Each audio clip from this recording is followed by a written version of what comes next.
بولو سبحان اللہ. مولا سبحان اللہ. ملجا ختم الرسول مولائے کل مولائے سبل حاجی عالم رحمت عالم نور مجسم آدم و بنی آدم آو یاسین صاحب قرآن مبین رحمت للعالمین مظہر رب العالمین سراپا رحمت للعالمین شمس الضحیٰ بدر الدجا نور الہدیٰ کہف الورا مصباح الظلم جلیل السیام عمر علم عابد حکم جواد یوسف کنعان جلال بھائی سلیمان قرۂ ناصر سنبلستان قرۂ بیدہ نرگستان شمس الضحیٰ مصطفیٰ جان رحمت شان بزم ہدایت نوساہ بزم جنت صلی اللہ علیہ وسلم.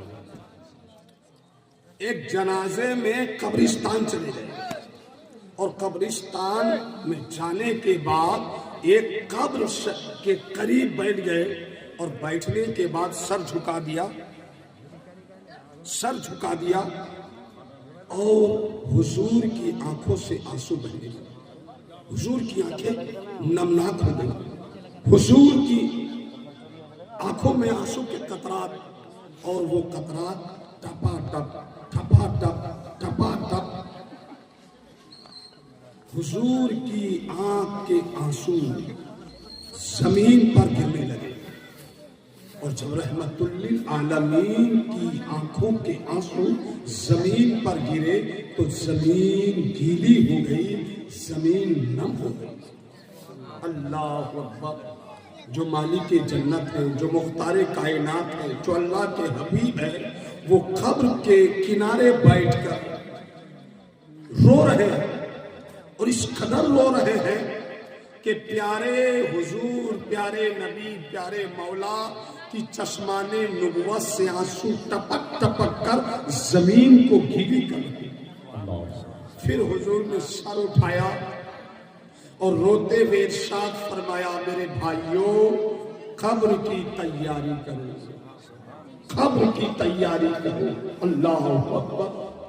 قبر کی تیاریوں سے ہم غافل ہو چکے ہیں, مگر ہمارے نبی روتے ہوئے فرما رہے ہیں قبر کی تیاری کرو.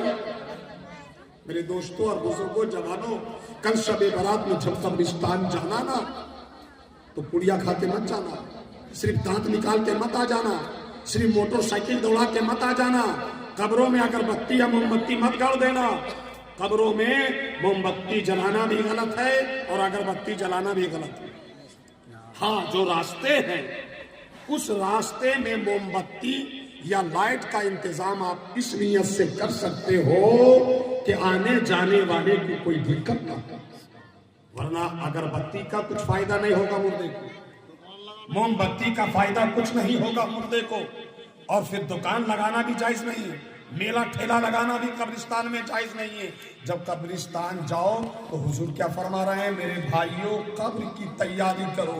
وہاں ایک کنارے بیٹھ کر سوچو کہ ایک دن اس قبرستان میں مجھ کو بھی آنا ہے, اور جب لوگ مجھ کو دفنا کر چلے جائیں گے تو کیا ہوگا میرا, کیا ہوگا میرے بدن کا, کون سے کیڑے کھائیں گے میری آنکھوں کو, کون سے کیڑے کھائیں گے میرے کلیجے کو, کون سے کیڑے کھائیں گے میرے ہونٹوں کو, کون سے کیڑے میرے ناک کے اندر داخل ہوں گے, میرے دماغ اور بھیجا کو کھائیں گے. بہت سوچنا کہ کیا ہوگا اس قبر کے اندر, یہاں روشنی کا کیا انتظام ہوگا. کل قبرستان جا کر یہ سوچنے کی رات ہے کہ قبرستان میں ہمارا کیا ہوگا, ہمارا انجام کیا ہوگا. اور پھر جب دل بھر جائے نا تو اللہ کے حضور جو بھی قرآن کی آیتیں یاد ہیں, جو بھی سورت آپ کو یاد ہے, جو بھی درود پاک آپ کو یاد ہے, قبرستان کے ایک کنارے میں ادب سے سر جھکا کے قرآن کی تلاوت کر لینا, درود و سلام پڑھ لینا, اور درود و سلام پڑھنے کے بعد توبہ کرنے کے بعد کل ہاتھ اٹھا کر کہنا, مولا آج نجات کی رات ہے, بخشش کی رات ہے, تو ہماری بخشش فرما دے تو انشاءاللہ اللہ آپ کی بھی بخشش فرما دے. دیکھو صحابہ کرام کی